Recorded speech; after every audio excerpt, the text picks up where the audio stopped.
Hello everyone, welcome to Dive to Learn. My name is Diksha Saraswat and आज मैं आपके साथ MCQs discuss करूंगी ऑन टेक्सटाइल्स जो कि होम साइंस का बहुत ही इम्पॉर्टेंट पोर्शन है एंड ये यूज़फुल होने वाला है for the aspirants of NDA NET JRF TGT PGT और GIC लेक्चरर के लिए. So guys, without wasting any time, start कर लेते हैं. So our first question is spandex is made from synthetic polymer, namely polyurethane, ethylene, polyamide और polypropylene. So guys, इसका जो correct answer है वो है पॉलीयूरेथेन. सो ये पॉलीयूरेथेन होता क्या है? Spandex is made of synthetic polymer called polyurethane which has high stretchability. सो जो स्पेंडेक्स होता है वो एक सिंथेटिक पॉलीमर से बना होता है और इसका जो पॉलीमर है उसका नाम है पॉलीयूरेथेन. एंड ये पॉलीयूरेथेन कैसे कहाँ से प्राप्त होता है? The long chain of polymer is produced by reacting polyester with diisocyanate which contains at least 85% polyurethane. तो ये डाइसोसाइनेट के साथ पॉलीएस्टर को रिएक्ट कराते हैं और इस डाइसोसाइनेट में 85% पॉलीयूरेथेन होता है. Spandex is a light, soft, good quality fabric. It possesses marvelous elastic property because the fibers are made of innumerable polymer strands. So guys, इसका जो जो प्रॉपर्टीज़ हैं वो कैसी है? लाइट वेट होता है ये फैब्रिक और बहुत ही गुड क्वालिटी का सॉफ्ट फैब्रिक होता है. और इसकी जो ये प्रॉपर्टी है जो कि इलास्टिक प्रॉपर्टी है वो होती है क्योंकि इसमें इनन्यूमरेबल जो पॉलीमर स्ट्रैंड्स होते हैं वो अगणित, जो हिंदी में अगर मैं बोलूँ तो अगणित होते हैं, मतलब काउंटलेस इसमें पॉलीमर्स होते हैं और उसकी ही वजह से ये बहुत इलास्टिक होता है. And it is used for making garments in which fit and comfort is required. So जो बहुत ही कंफर्टेबल और फिटनेस वाले गारमेंट्स होते हैं उनमें ये यूज़ होता है. यूजुअली हॉजरी, स्विम सूट्स और सॉक्स और जो स्पोर्ट्स वियर होते हैं उन सब में ये यूज़ होता है. और जो स्पेंडेक्स है बहुत ही वेल नॉन फैब्रिक है अपैरल इंडस्ट्री का और बहुत ही कंफर्टेबल और बॉडी फिटेड गारमेंट्स के लिए ये यूज़ होता है. सो नेक्स्ट क्वेश्चन है tufting is known as weaving done by pushing extra yarn into fabric.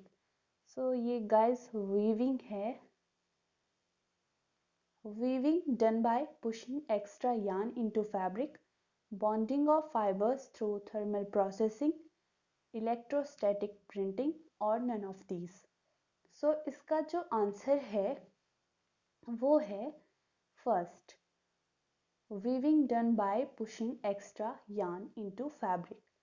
So basically Hindi में इसका जो मीनिंग होता है टफ्टिंग का वो होता है एक गुच्छा बनाना, यानी कि जो किसी भी चीज़ को ग्रुप में अरेंज कर देते हैं वो. इसका जो मेन जो हिंदी में होता है वो होता है इसका अर्थ. बट इंग्लिश मतलब हम टेक्सटाइल में अगर इसकी बात करें तो टेक्सटाइल में होता है क्या है, जो हमारा एक तरह से वीविंग का ही एक टाइप है ये. तो उसमें प्राइमरी बेस में एक थ्रेड को इंसर्ट किया जाता है एक फैब्रिक, अलग टाइप का फैब्रिक बनाने के लिए. So tufting is a type of method for textile weaving which is done by pushing extra yarn into a fabric. In this process, many needles simultaneously punch the fabric at the predetermined distance for extruding the fibers. Tufting is usually done on carpets, blankets and upholstery. तो basically ये process होता क्या है, इसमें needles का use होता है और मतलब निडल्स से पंचिंग की जाती है फाइबर में और उसमें एक अलग से यान या फिर थ्रेड को हम बेसिकली अगर नॉर्मल लैंग्वेज में बोलूँ तो एक प्राइमरी बेस होता है और उस प्राइमरी बेस में एक थ्रेड को ऐड किया जाता है, उसी प्रोसेस को हम टफ्टिंग बोलते हैं। नेक्स्ट क्वेश्चन है, which of these is also called anti shrinkage finishing process? First option है सेंफोराइजेशन, सेकेंड ब्लीचिंग, थर्ड सिंजिंग और फिर टेंटरिंग। सो गाइस इसका आंसर होगा सेंफोराइजेशन। चलिए डिस्कस कर लेते हैं। Senforizing is a mechanical finishing process of treating textile fibers to prevent the normal dimensional alteration of warp and weft.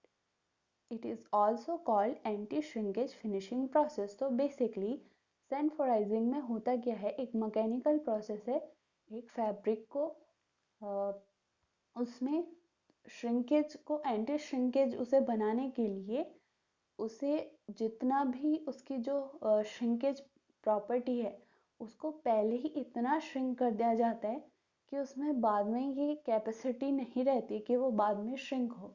फिर उसमें उसमें और भी प्रोसेसिंग की जाती है और उसको एंटी श्रिंकेज फिनिशिंग दी जाती है। वो पूरा प्रोसेस होता है सेंफोराइजिंग। देन हमारा है ब्लीचिंग। तो बेसिकली ये वाइटनिंग फिनिश होती है जो कि रिमूवल ऑफ नेचुरल कलर होता है, जैसे कि लिनन में होता है। लिनन में टैन को क्लीन करने के लिए यूज़ करते हैं ब्लीचिंग, और डाइंग से पहले कोई भी फैब्रिक होता है उसको हम क्लीन करने के लिए ये ब्लीचिंग यूज़ करते हैं। देन हमारा है सिंजिंग। तो सिंजिंग में क्या होता है, सिंजिंग में बेसिकली अगर वो जो इसका एक लाइन में बोलूँ तो वो होता है burning of protruding fibres on the fabric surface. तो उस एक स्मूथ सरफेस प्रोवाइड करने के लिए फैब्रिक का ये सिंजिंग की जाती है। तो इसमें होता क्या है, जैसे एक फाइबर होता है, सॉरी एक फैब्रिक होता है, और फैब्रिक पे अगर छोटे छोटे फाइबर्स अगर निकले होते हैं तो उन सबको एकदम से प्लेन बनाने के लिए, उस फैब्रिक का सरफेस स्मूथ बनाने के लिए उसको बर्नर जो गैस बर्नर होते हैं या फिर उसमें कॉपर की प्लेट्स होती हैं, बहुत हीटेड प्लेट्स, वहाँ से बहुत ही तेज स्पीड के साथ वहाँ से पास किया जाता है। तो क्या होता है, वो निकले हुए जो रेशे हैं यानी कि फाइबर्स हैं वो सब जल जाते हैं और वहाँ से रिमूव हो जाते हैं। नेक्स्ट हमारा है टेंटरिंग। तो टेंटरिंग होता क्या है, straightening of fabric in right dimensions. तो टेंटरिंग की बेसिकली नीड क्यों होती है, क्योंकि जब किसी फैब्रिक को कोई वेट फिनिशिंग दी जाती है या फिर प्रोसेसिंग के दौरान उसमें बहुत मतलब उसका जो डायमेंशन है, जो ओरिजिनल साइज होता है, शेप होता है, दे लॉस देयर ओरिजिनल शेप। सो उसमें फिर उसको राइट डायमेंशन में लाने के लिए उसको एक तरह से पुल किया जाता है, यानी कि उसे खींचा जाता है फ्रेम में डालकर या फिर पिन मेथड से। तो वहाँ पर जो प्रोसेस है उसको हम बोलते हैं टेंटरिंग। सो ये आपका फोर्थ क्वेश्चन जो है वो आपका होमवर्क है। Gavanti and Murgi, two common kinds of stitches are used in Kasuti, Phulkari, Chikankari और इकत। तो ये आप मुझे कमेंट्स के थ्रू बता सकते हैं अपना आंसर। नेक्स्ट जो वीडियो होगी उसमें मैं आपके नाम अनाउंस करूँगी जो भी लोग राइट आंसर देंगे। सो गाइस इसके अलावा हमारे mock test, practice mock test set available हैं। आप चाहें तो उन्हें खरीद सकते हैं और आप उसकी नॉलेज मतलब उसके बारे में जानने के लिए आप हमारा टेलीग्राम चैनल ज्वाइन करिए और आपको वहाँ पर सारी इन्फॉर्मेशन मिल जाएगी। So guys thank you so much. Please like, share and subscribe, और आप हमारा चैनल ज्वाइन कर सकते हैं, टेलीग्राम चैनल, उसका लिंक डिस्क्रिप्शन में है। उसके साथ साथ ऐप डाउनलोड कर सकते हैं, वहाँ पर आपको फ्री MCQs मिल जाएंगे। सो जल्दी मिलते हैं नेक्स्ट वीडियो में। Thank you so much.